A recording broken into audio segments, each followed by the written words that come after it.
Hello बच्चों, let's read this question. The question says the moment of inertia of a uniform circular disc in figure is maximum about an axis perpendicular to the disk and passing through.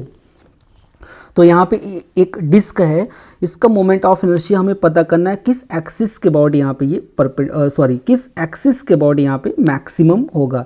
तो first option is B, second option is C, third option is D and the fourth option is A. तो इस question को solve करने से पहले यहाँ पे कुछ की कंसेप्ट को डिस्कस कर लेते हैं. की कंसेप्ट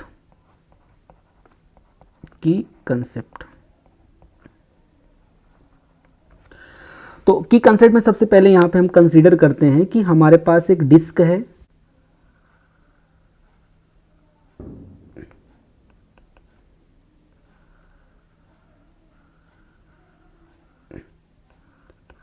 ये डिस्क है और ये डिस्क सेंटर ऑफ मास के अबाउट क्या कर रही है, रोटेट कर रही है. किसके अबाउट, ये सेंटर ऑफ मास के अबाउट ये रोटेट कर रही है और इसका रेडियस यहाँ पे कितना है, कैपिटल आर. और इस डिस्क का सेंटर ऑफ मास कितना हो गया, सी एम.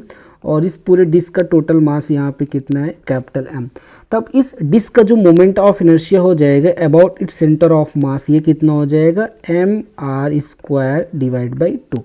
ये मोमेंट ऑफ इनर्शिया किसका हो गया, ये जो डिस्क है जो सेंटर ऑफ मास के अबाउट यहाँ पे क्या कर रही है, रोटेट कर रही है. जो एक्सिस ऑफ रोटेशन है ये सेंटर ऑफ मास से पास हो रही है और ये प्लेन के क्या है, परपेंडिकुलर. अब यहाँ पे सेकंड की कंसेप्ट हम डिस्कस करते हैं. जो हमारा सेकंड की कंसेप्ट हो जाएगा वो हो जाएगा parallel axis theorem. Parallel axis theorem. तो पैरेलल एक्सिस थ्योरम में हम कंसीडर करते हैं, ये डिस्कस करते हैं कि हमारे पास यहाँ पे कोई एक रिजिड बॉडी हो गई और ये रिजिड बॉडी इस एक्सिस के अबाउट यहाँ पे क्या कर रही है, रोटेट कर रही है. और हमें इस रिजिड बॉडी का मोमेंट ऑफ इनर्शिया इस एक्सिस के अबाउट यहाँ पे क्या करना है, कैलकुलेट करना है. तो इस एक्सिस को मान लेते हैं यहाँ पे x और इस एक्सिस को यहाँ पे क्या मान लेते हैं, y. तो एक्सिस x से एक्सिस y की जो डिस्टेंस यहाँ पे है इसको एज्यूम कर लेते हैं यहाँ पे स्मॉल r. क्या एज्यूम कर लेते हैं, स्मॉल r. और ये जो रिजिड बॉडी है इसका टोटल मास यहाँ पे कितना कंसीडर करते हैं, m. तब एक्सिस y के अबाउट जो मोमेंट ऑफ इनर्शिया इस रिजिड बॉडी का हो जाएगा पैरेलल एक्सिस थ्योरम के according I Y equal to I X M R square. ये हो गया पैरेलल एक्सिस थ्योरम का फॉर्मूला.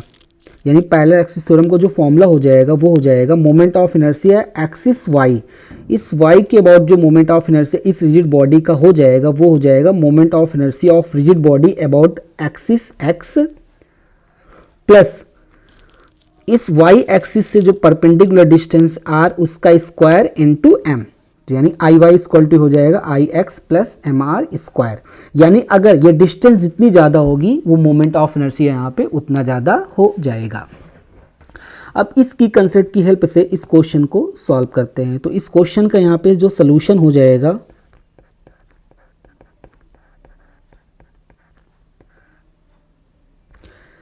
यहाँ पे इस क्वेश्चन में जो रिजिड बॉडी है इसका मोमेंट ऑफ इनर्शिया हमें पता करना है किस पॉइंट के अबाउट यहाँ पे मैक्सिमम होगा.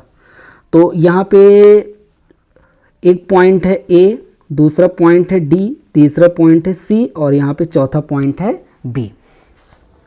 तो यहाँ पे इस डिस्क का मोमेंट ऑफ इनर्शिया ये जो बी पॉइंट है इस ए पॉइंट से कितना डिस्टेंस पे, सबसे मैक्सिमम डिस्टेंस पे, सबसे मैक्सिमम. तो इस डिस्क का जो मोमेंट ऑफ इनर्शिया हो जाएगा पॉइंट बी के अबाउट.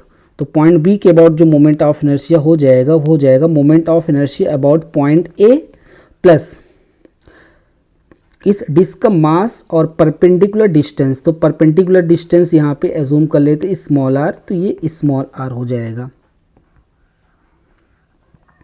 तो ये मोमेंट ऑफ इनर्शिया हो गया इस पूरे डिस्क का पॉइंट बी के अबाउट. जो यानी एक्सिस है वो जो बी से पास हो रही है और जो डिस्क की क्या है, बिल्कुल परपेंडिकुलर. अब यहाँ पे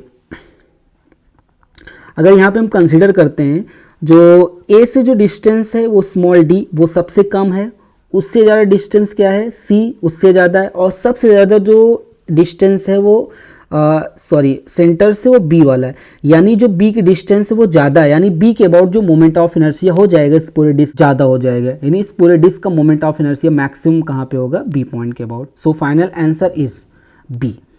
तो इस डिस्क का जो मोमेंट ऑफ इनर्शिया हो जाएगा उस बी पॉइंट के अबाउट क्या हो जाएगा, मैक्सिमम हो जाएगा।